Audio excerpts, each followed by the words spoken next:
Can Oklahoma State beat Arkansas? What about a Houston upset over Oklahoma? Is Baylor and Utah interesting now? Let's get the Big 12 squad together.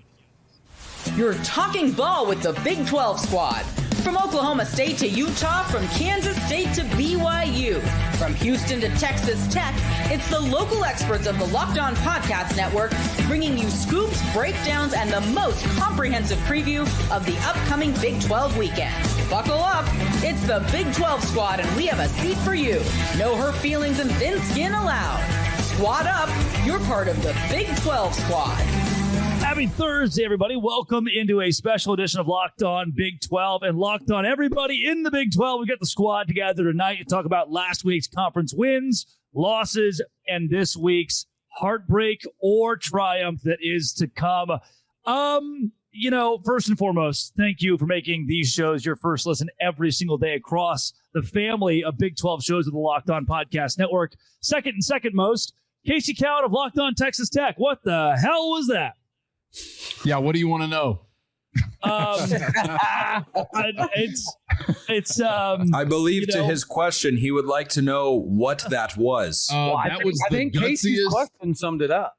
Yeah, that's the gutsiest win anybody had in America. It takes a hell of a lot to come out as a 32-point favorite and win as a 1-point walk-off. So Baron Morton see what happened in Eugene? Right? Wait. Baron Morton is from Abilene. Have we checked if there's anything under the table going on there, right? The books are cooked.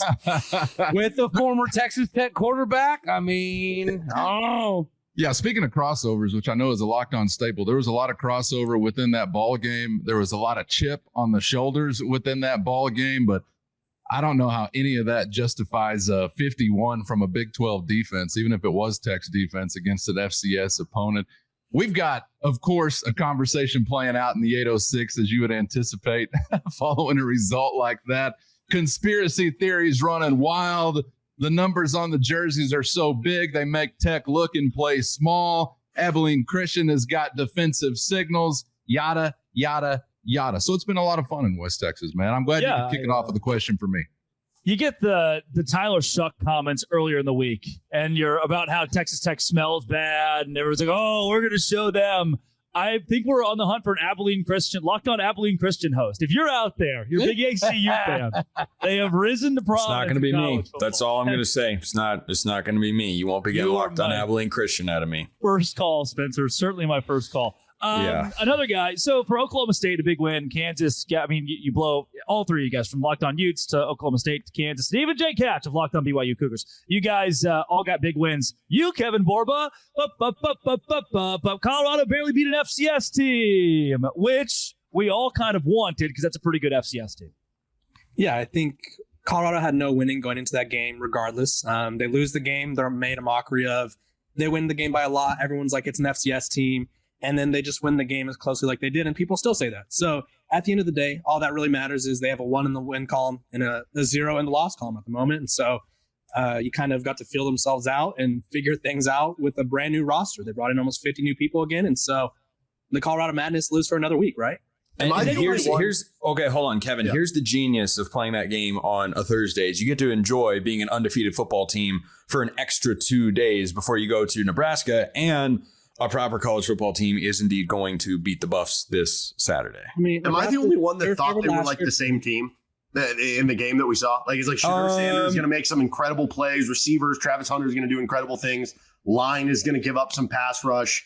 He's going to get smacked back there, and then the defense is going to give up some stuff. Only one sack compared to like 7 a game last year. Like you can't. The offensive line was way better. I think it's hard to compare to last year because you throw in 5 of us last year, and we'd probably get a pass rush on Shedeur Sanders last year. But this year, the line's a whole lot better. North Dakota State has a lot of good players, and I think a lot of people are discrediting them.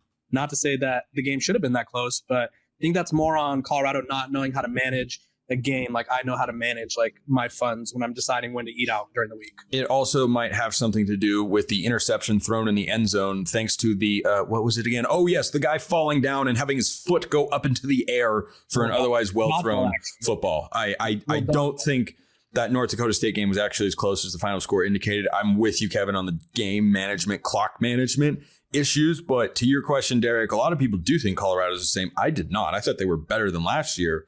that's just a low bar. While we're talking about FCS teams in general, really quick, I just want to say, Cody, This guy, 49-0. Cody, I'm happy that you guys took care of business against South Dakota State, because we all know last year what happened when you guys played a school that started with South, that being South Alabama, that didn't exactly go in your guys' favor. So was happy for you guys to start off on a better note this year. So you're gonna go there immediately when I was gonna say I'm rooting for Utah, and I was gonna feel sorry for Baylor this week. Oh my goodness! I want you guys to win. JT wants the smoke. Okay, all right, buddy. Jeez. I hope we're undefeated by the time we play each other. I want that to be as prime time of a matchup as it can be, and I do think that Utah's taking this against Baylor. We can talk about that in a second too. I know Utah's new to the conference, and the fans have been very alive and passionate. But when we say nice things to people, we usually don't bring up when they lost to South Alabama last season. We try to keep compliments pretty. I know Utah likes to dig at people. Drake, this might be a Pac-12 thing. They call it a backhanded compliment. Yeah, that's that West Coast stuff. Before we move on into actual breakdowns from not just last weekend, but going into this weekend, I don't want to bury the lead. We're going to go through score predictions for some of the biggest games this weekend. Quickly, guys, JT Wistersill, give me your prediction of Utah and Baylor before we break it down. I think Utah's going to win it. I'll go 36-17 right now. Kevin Borba, Colorado gets Nebraska this week. Yeah, 35-28, favor the Buffs. Oh, the Buffs are going to win it. Let's see. Jake Hatch, BYU has a big matchup on Friday with SMU. I've got actually a good feeling about this. I think BYU squeaks it out 31-28. Casey Cowan, Texas Tech headed up the Pacific Northwest against Washington State. Joey McGuire 3-8 on the road so far. I'm going to say Washington State 92, Texas Tech 76. A shootout, though. Bet the over. Taj Brooks, 7 touchdowns for Taj Brooks. Cody Stovall for Oklahoma State. You got Arkansas, another big game. Yeah, I mean, they're obviously improved. I'd say like 38-31. 38-31 for Cowboys. Yeah. And Derek Johnson locked on Jayhawks. You also have a Power 4 game against Illinois on the road. Yeah, give me Kansas 31-27. I don't totally know how Kansas is going to tackle the 250-pound running back for Illinois, but that'll be a question we find out, and I think it should be a fun one. They could try wrapping him up and getting him down to the turf with a body part other than his feet or hands. Low man wins. I don't know. We'll see. Low man wins every time. You heard the score predictions, but how are we going to get there? That is up next right here. The Locked On Big 12 Squad's Thursday preview of the Big 12 Conference. Today's show is brought to you by FanDuel. Look, here's what happens. I get into college football season. I say I like college football, but I want to add an extra element to it. So I go and say, hey, Texas Tech is a 2-point underdog against Washington State on the road. I can go to FanDuel and tell FanDuel that I think that Washington State's going to win that game by 2 points or more. Or if you're a Tech fan, you can bet on the Red Raiders. You heard us talk all about FanDuel, America's #1 sportsbook. Well, we have something different for you as well. Now through September 22nd, all FanDuel customers get a $5 bet. With a $5 bet, 3 weeks free. A trial of NFL Sunday Ticket from YouTube TV and YouTube. Then with a YouTube TV base plan, you'll be able to watch every regular season Sunday afternoon at a market game. All you need is a Google account and a current form of payment. You can cancel anytime. Visit FanDuel.com to download America's #1 sportsbook. That is FanDuel.com. Go there today. Jumping into this week in the Big 12 and a ton of big matchups this conference has, I'm going to keep myself on the, what are the things called that you jump at the pool with? It kind of bounces up. A diving board? Diving board. I'm going to keep myself on the diving board before we go all the way in and ask Spencer McLaughlin to give your assessment of last week in the Big 12 conference, because I liked what I saw out of a good portion of our teams.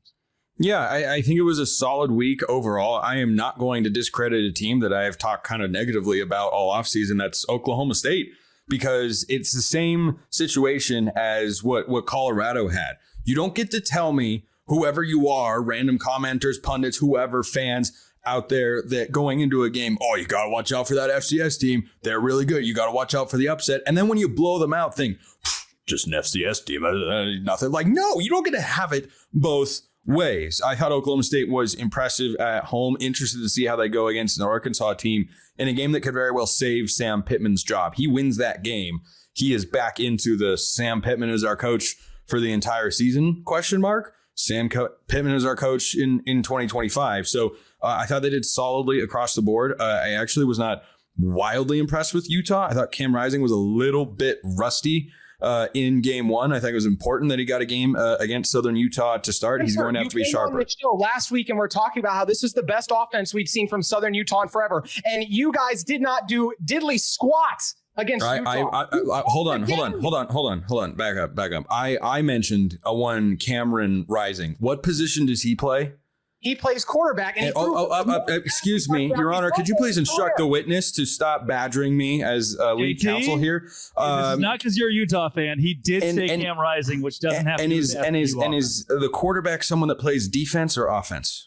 That would be as the one. The quarterback plays offense. So I didn't have any questions about Utah's defense. They looked as expected. Cam Rising can hit wide open guys in a wheel route and wide open uncovered tight ends down the field, which was a bold strategy from my Thunderbirds, of course. But I think that going forward, I need to see Cam Rising make higher level throws before I feel as confident in Utah as I did coming into the year as my preseason pick to win the league. Spencer, before yesterday, who had played a game more recently, Tom Brady or Cam Rising?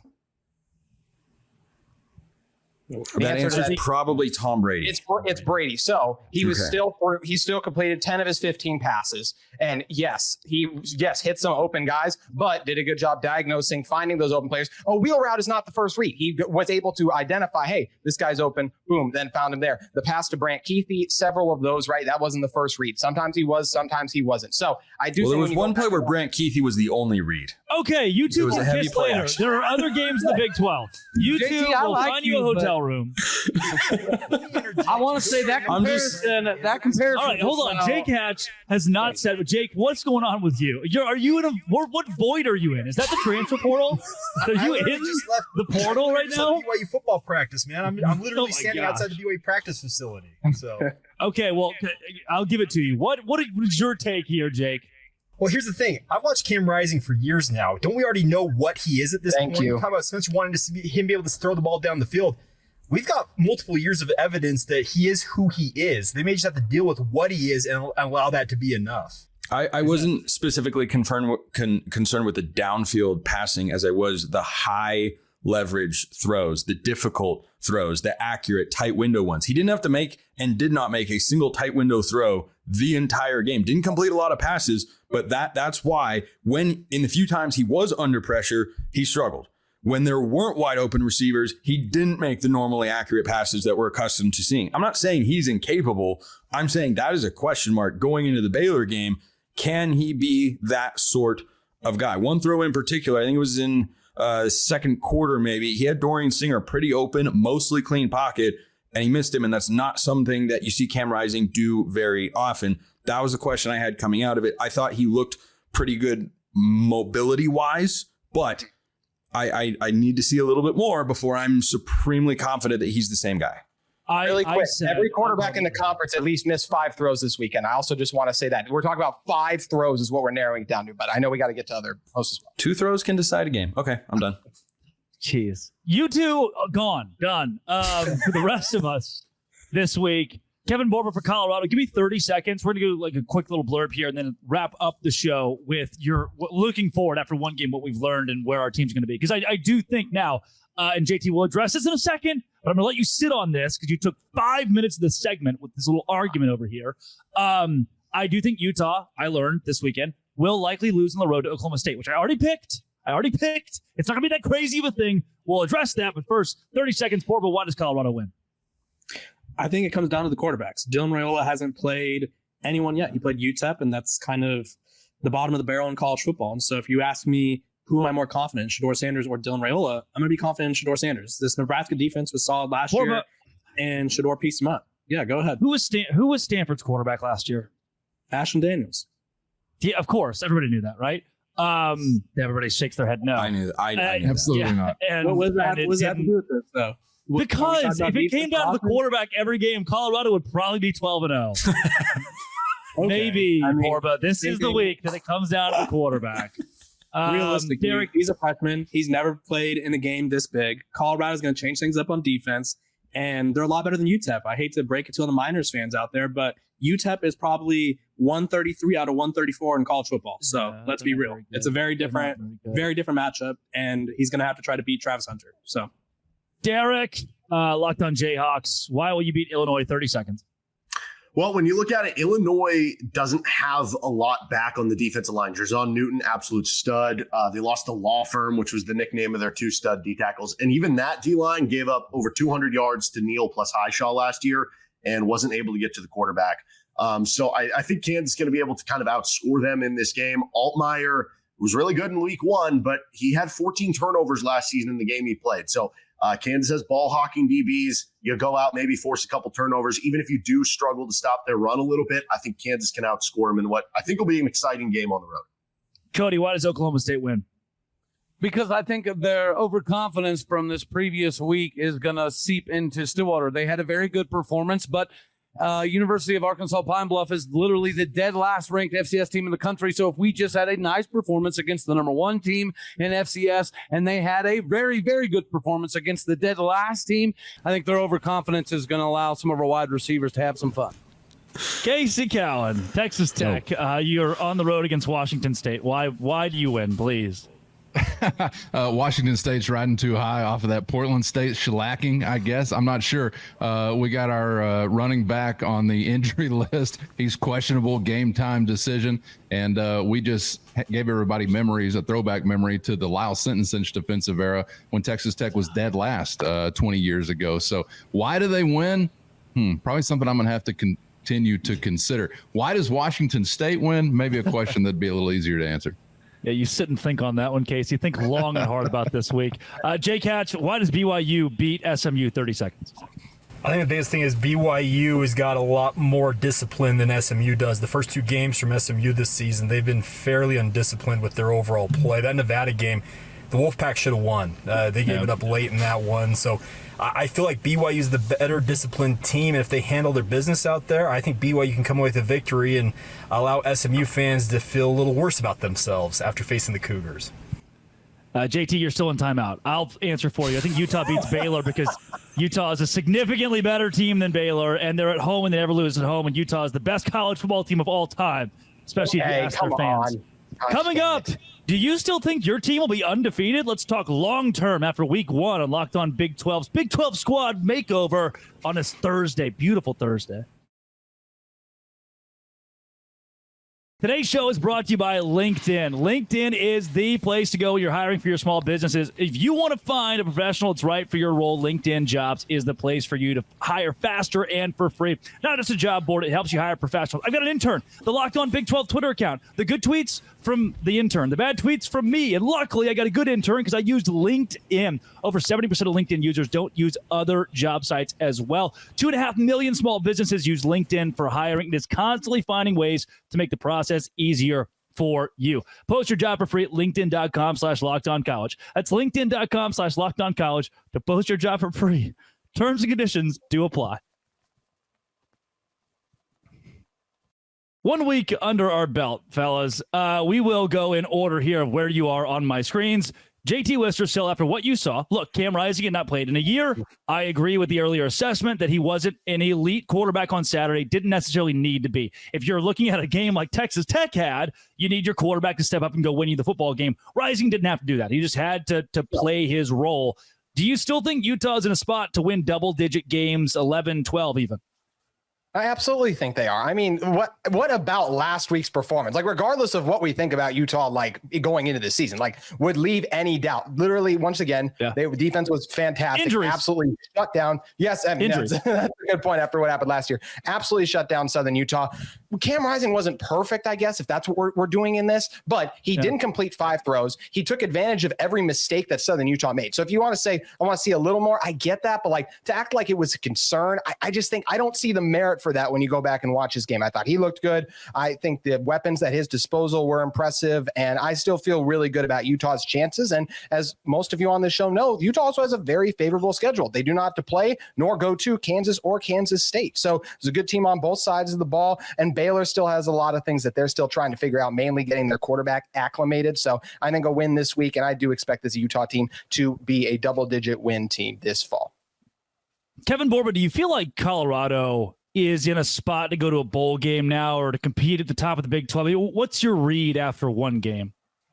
I think after one game, I'd be comfortable with a bowl game appearance. I'm not going to make any Big 12 proclamations, but they were better against the run defensively, which they were horrendous last year. I think they were in the 120 range, which is, for those keeping track at home, is not great.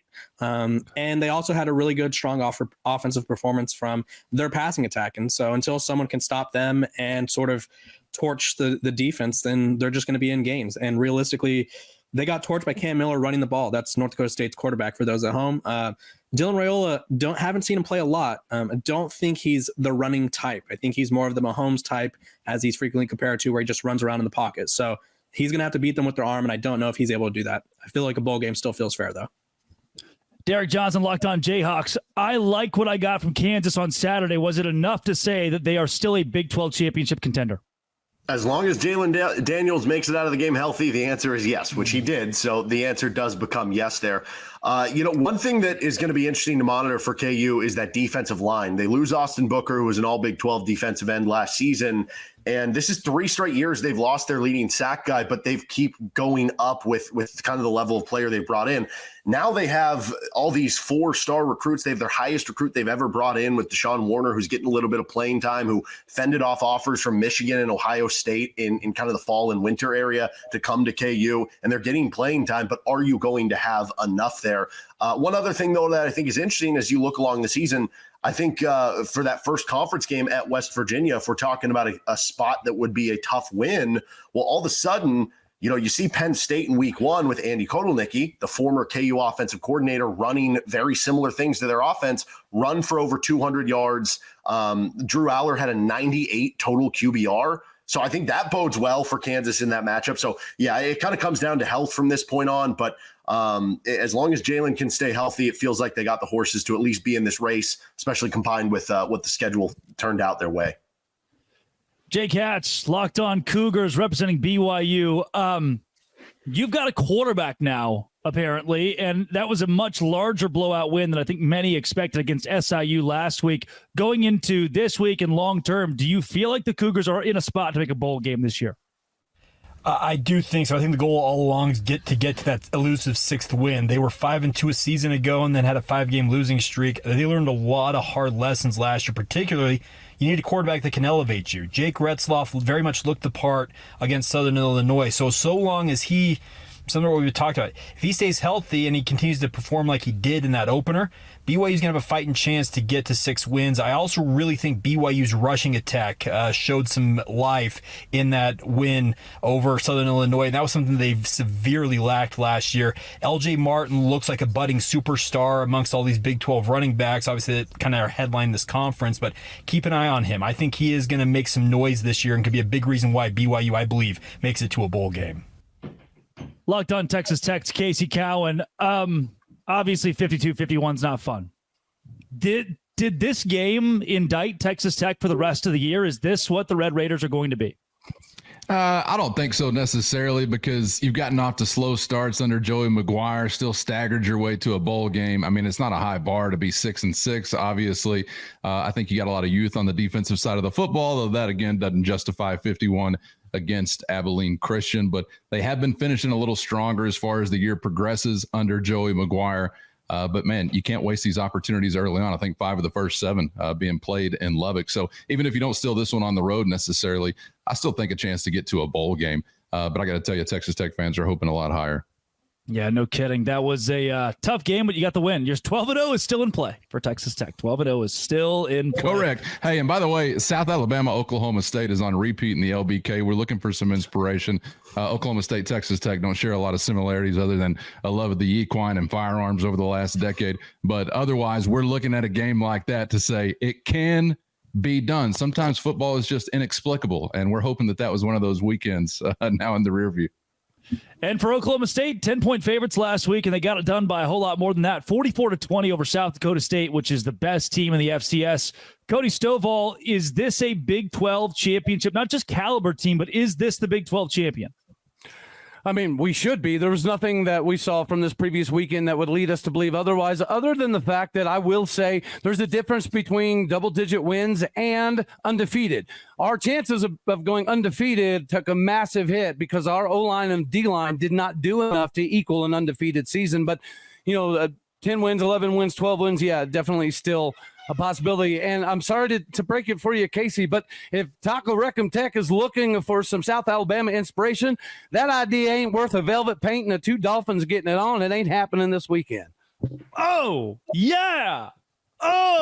Get you some of that. Is that a good thing or a bad thing? I don't know what I it have means. no idea what he said either. Yeah, what that was. Exactly. You don't get any of that Locked On Pac-12 or Locked On Big Ten. That's right here, only We right got here. From Cody Dolphins. Stovall. Jeez, getting it on too. For all those that listen today and all the hosts that joined us, thank you very much. We like to keep these as concise as we can and give you all the Big 12 that we can every single Thursday. Follow and subscribe to your favorite Big 12 podcast with Locked On Big 12 Network. We'll be covering your favorite team every day throughout the season. And don't forget, I'll have you covered on the entire conference every day with Locked On Big 12. Part of the Locked On Podcast Network. This has been, and it always will be, Locked On. Thanks for making it your first listen every single day. The Dose Grande Squad.